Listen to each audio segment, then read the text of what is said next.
बांगडा मच्छी आणल्या आज ओंकारनं. ती स्वच्छ धुवून घेतल्या मी 2-3 वेळा. आता हे मी मसाला पहिला करून ठेवला होता फ्रीज मध्ये, राहिलेलं होतं शिल्लक.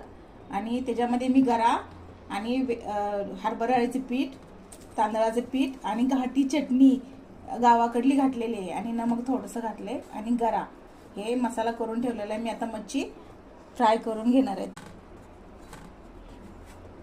चटणी एवढी छान आहे की तुम्ही ती चटणीत फ्राय केली मच्छी तरी चांगली लागते.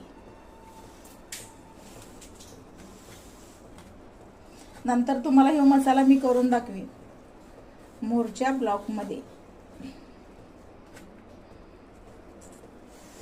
आता मला धुवून घ्यायचं आहे सगळं कट्टा बिट्टा स्वच्छ, म्हणून मी तुम्हाला दावला. त्याला मी आता टाकून घेते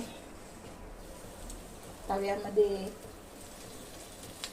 आणि कधी पण तुम्ही आमची फ्राय खायला या, मच्छी फ्राय. गावठी चटणी छान लागतो मच्छी फ्राय चटणीमुळे.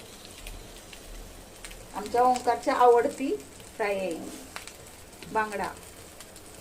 आणि नंतर ना हे तवा पण असा टेस्टी आहे तवा की लय भारी. ह्याच्यात कुठलं पण पदार्थ छान होतं वशाटाचं.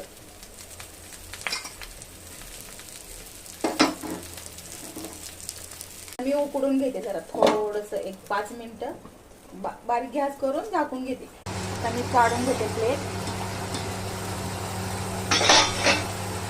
आता बघा झाले.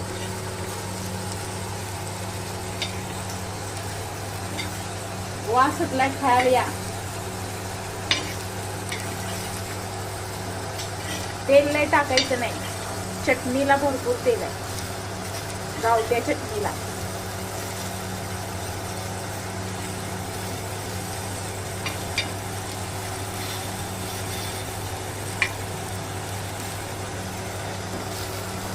नंतर आणि थोडस झाकून द्यायचं.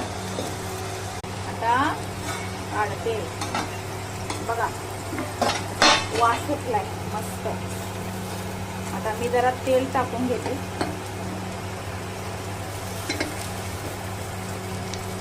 आणि हे मच्छी उभा करायची थोडा वेळ, म्हणजे चांगली भाजते. असे कुरकुरीत भाजते. उभा करून भाजायचे म्हणजे कुरकुरीत भाजते. अशी तुम्ही पण तुमच्या मुलांना करून घाला. लाईक करा. बाय.